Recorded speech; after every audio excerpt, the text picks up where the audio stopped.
Hey buddies, welcome to my channel All You Need Everything, and today in this video we're going to discuss 5 tips on how to write a good essay or article. ये tips आप हर जगह use कर सकते हैं, चाहे वो exams में आपको आर्टिकल्स लिखने हो, नॉर्मली अपने प्रैक्टिस के लिए, अपनी राइटिंग स्किल्स को इम्प्रूव करने के लिए आर्टिकल्स लिखने हो, या फिर आपको किसी कंपटीशन में पार्टिसिपेट करना हो, एनीथिंग जो भी आपको अपनी राइटिंग एस्पिरेशन स्किल्स को बढ़ाना है, उसके लिए आपको ये स्किल्स बहुत हेल्प करेंगी। आपको इन टिप्स से डेफिनेटली बेनिफिट होगा। So without any further do let's start the video. Tip number 1, find a good topic. आपके पास एक अच्छा टॉपिक होना चाहिए जिस पे आप आर्टिकल लिख रहे हैं, क्योंकि अगर अच्छा टॉपिक नहीं होगा डेफिनेटली वो आर्टिकल इंटरेस्टिंग नहीं होगा।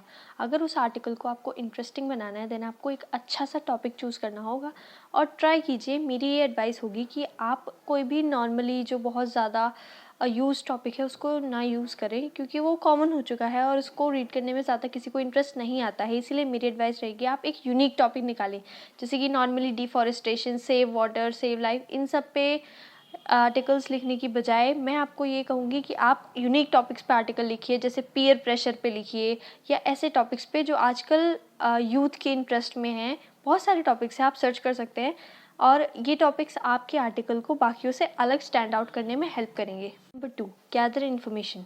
जो भी टॉपिक आपने चूज़ किया है उस टॉपिक से रिलेटेड आपके पास जितनी हो सके उतनी ज़्यादा इन्फॉर्मेशन होनी चाहिए और वो इन्फॉर्मेशन आपके आर्टिकल में दिखनी चाहिए। इससे सामने वाले को पता चल जाता है कि आर्टिकल लिखने वाले को सारी नॉलेज है और वो पूरी नॉलेज के साथ ही उस आर्टिकल को लिख रहा है। ये नॉलेज किसी भी तरीके से हो सकती है, वो फैक्ट्स हो सकते हैं, वो डेटा हो सकता है, वो कुछ ऐसी चीज़ें हो सकती है जो उस टॉपिक के काफ़ी डीप में जाके आपको ढूंढनी पड़े। तो आपको सारे गूगल सर्च प्लेटफॉर्म्स, क्रोम वगैरह सब कुछ यूज़ करके जितनी भी इन्फॉर्मेशन मिल सकती है उतनी कलेक्ट कीजिए, उसके बाद आर्टिकल्स लिखिए। यहाँ पर अगर एग्जांपल लें तो मैंने पीयर प्रेशर का टॉपिक लिया और उससे रिलेटेड जितनी इन्फॉर्मेशन हो सकती थी उतनी मैंने यहाँ पर कलेक्ट किया और उसके बाद ही आर्टिकल लिखा है। Number 3, right main points in rough. अगर आपके साथ भी ऐसा होता है कि आप आर्टिकल लिखते लिखते सडनली लास्ट में जाके जब आप कंक्लूजन कर रहे होते हैं तो आप भूल जाते हैं कि मैंने क्या क्या पॉइंट्स लिखे थे या मुझे क्या क्या पॉइंट्स लिखने थे, जबकि आपको स्टार्टिंग में टॉपिक पढ़ने के बाद काफ़ी सारे पॉइंट्स याद आ गए थे। इसीलिए मैं आपको एडवाइस करूँगी कि आप रफ में पॉइंट्स लिखिए। इससे आपको ये फ़ायदा होगा कि आप ऐसे पॉइंट्स भूलेंगे नहीं। दूसरा, अगर आपको लिखते लिखते बीच में सडनली कोई पॉइंट याद आता है तो उसको भी आप साइड में रफ में शॉर्ट में एक छोटी 2-3 वर्ड की हेडिंग के टाइप में भी लिख सकते हैं। उससे आपको वो पॉइंट्स याद रहेंगे और आप धीरे धीरे धीरे उन्हें स्टेप वाइज अरेंज कर सकते हैं। जैसे कुछ जो टॉपिक बाद के हैं उनको बाद में लिखिए, जो टॉपिक पहले के हैं उनको स्टार्टिंग में लिखिए। इससे आपका आर्टिकल काफ़ी ऑर्गेनाइज्ड रहेगा।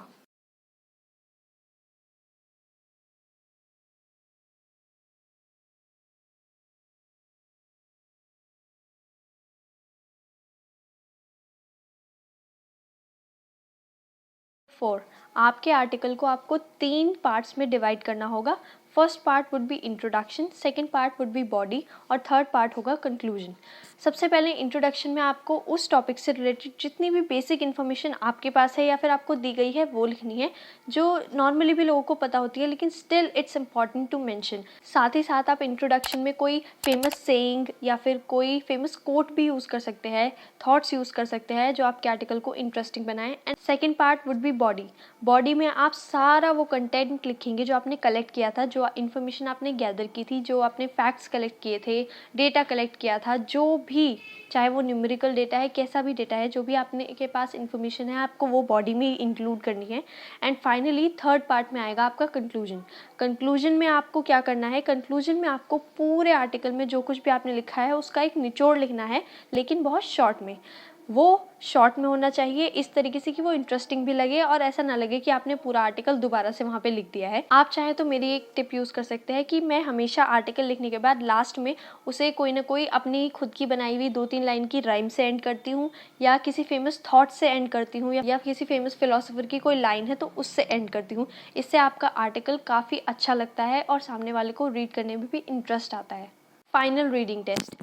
मेरी टोटली ये एडवाइस रहेगी कि आपको फाइनली एक रीडिंग टेस्ट ज़रूर लेना है, और इनकेस अगर आप कोई स्पीच लिख रहे हैं जो आपको कहीं पढ़नी है तो डेफिनेटली आपको रीडिंग टेस्ट लेना चाहिए। इससे आपको तो फर्स्ट अपनी मिस्टेक्स पता चल जाती हैं एंड सेकंड आपको पता चल जाता है कि आपको कहाँ पर पॉइंट्स ऐड करने हैं और कहाँ से पॉइंट्स हटाने हैं।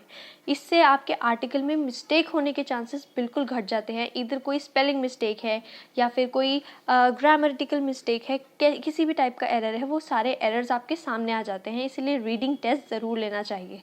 वो आपको एक आइडिया देता है कि कैसे वो आर्टिकल किसी और के सामने प्रेजेंट होगा जब कोई और उसे पढ़ेगा।